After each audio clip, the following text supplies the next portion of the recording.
Hey guys, Midnight Strike here, and tonight I'm going to make a couple of video game related videos, just kind of dealing with like the PS4 among other things.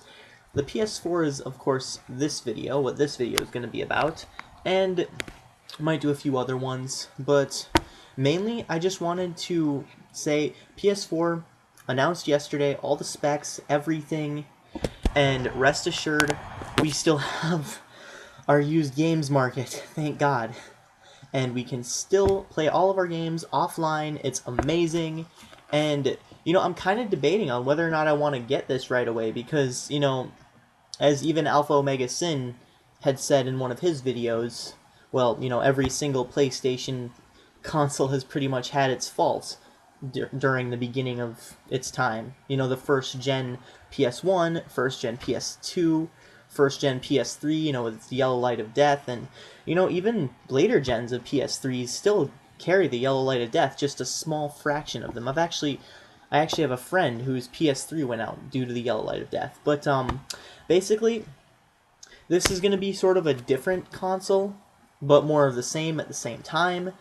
Although, I just wanted to talk a little bit about the controllers, all the aspects, and I know a lot of people have probably made videos detailing on this, but this is just something that really kind of, surprised me. I mean, looking at it from a graphical standpoint, what games are going to be released for it, and just PS4 exclusives, pretty much. And, just wrestling with the idea of should I get it right away or should I wait a few years, as I have done with prior next-gen consoles.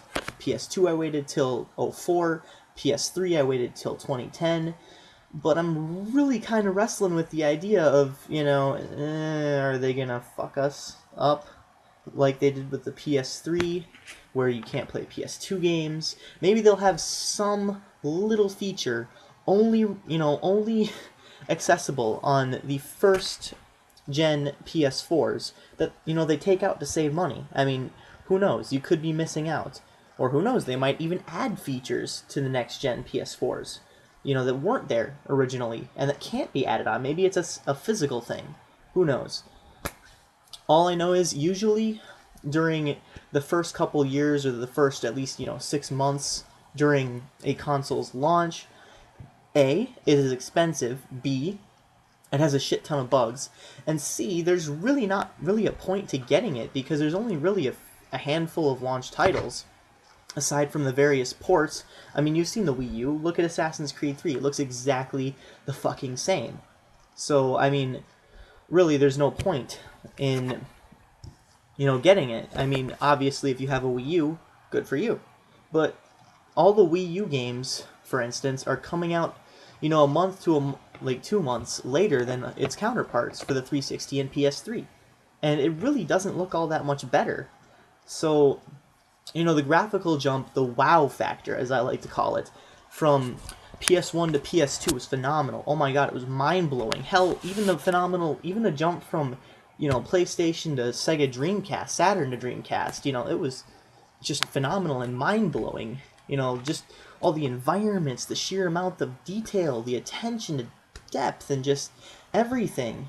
The draw distance, then no more need for, distance fog, or at least so much of it.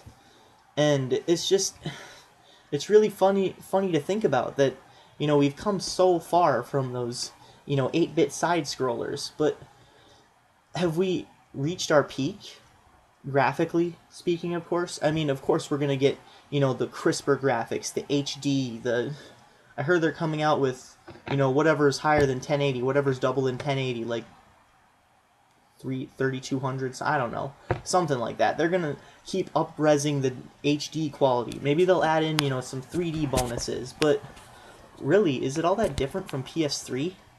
I mean, I saw a tech demo of what the the Wii U could do, and it looked like PS4 or PS3, sorry. It looked like PS3 and 360. Now, I saw a little bit of footage. We all saw footage from the upcoming infamous Second Son, which I just posted on my Facebook, that it is going to be a PS4 exclusive. So, now, while that may surprise a lot of you guys, others may not be so surprised. I mean, they're trying to sell this console, so having a big name on that console like that is definitely going to secure them a lot of sales. So the problem with that, though, is it looks like something the PS3 could already do. I mean, of course you're going to have, like I said before, the higher res textures, crisp, cleaner graphics, but, maybe some better, lighting effects and all that stuff, but really, I mean, when I think about video game graphics and what really needs to change from a graphical standpoint, anyways, is the rounding effects. Because usually in every single generation of every single game, every single video game practically ever made, aside from all the modded versions of, say, Skyrim and, Uncharted and just, graphical powerhouses like that, well, I mean, they really you can still see the rough edges, I guess, is what I'm trying to get at. So that's something that really needs to change, especially with this next-gen console. Hopefully it can deliver us a satisfactory look. But I'm also aware that it's not just graphics, it's not just specs, it's not just a powerhouse. That's what the Xbox was, the original Xbox. It had potential, but it wasn't fully utilized in a lot of games, save maybe Halo and Splinter Cell. So, that being said, it needs to prove its worth, pretty much, essentially. Also, the controller design is really unique too, because it has this little share button where you can apparently just press it and it'll share your stuff to Facebook or YouTube or whatever you decide to connect to it. So that'll be cool. So it also, it basically looks the same. It's going to have a little touch strip, apparently. I don't know how they're really going to utilize that, but it'll be interesting to see. So, and this will probably be the first generation. This is just pure speculation. This will probably be the first generation to pack in wireless controllers with the launch console. All around, anyways. Because, really, with the 360, anyways, they still had the wired controllers. And, I mean, honestly, I think we're past that by now, anyways.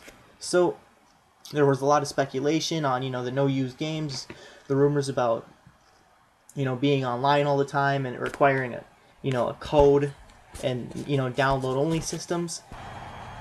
Excuse me. And really, that turned out to be pure and utter bullshit from Edge Magazine. Edge Magazine is where all this horse shit is coming from, and honestly, I don't know what they are, but they seem to me like a tabloid website right now, because all they're spouting out is negativity, pretty much. So I'm really hopeful on the PS4, and hopefully some more games come out for it. Maybe, the next Metal Gear Solid, God of War, Ratchet and Clank. Really hoping to see some Ratchet and Clank. I played Ratchet Deadlock. I really loved it. Still have yet to play the other ones, but I heard Up Your Arsenal's the best one. So I'll have to get into those. Anyways, so the new system, PS4, unveiled, I believe, yesterday.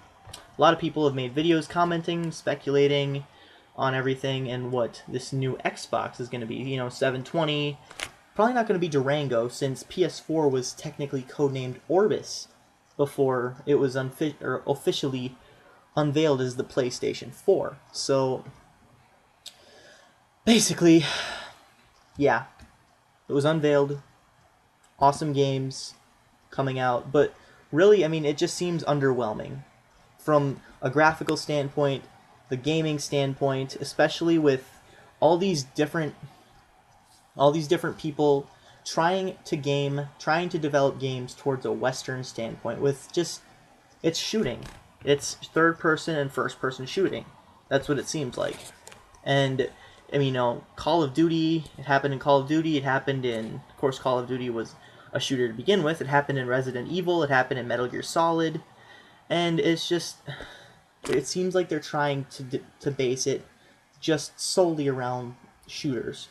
So, I'll hope to see that, change, hopefully. I mean, even Final Fantasy, I mean, there's still hope for Final Fantasy. Let's hope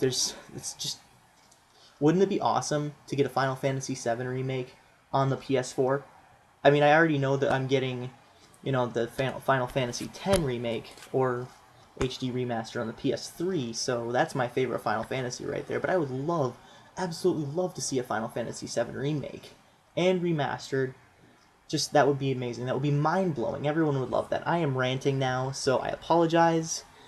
Basically, comment below, subscribe, like if you like my stuff, and this is Midnight Strike 3625. Thank you very much. Keep calm and rock on.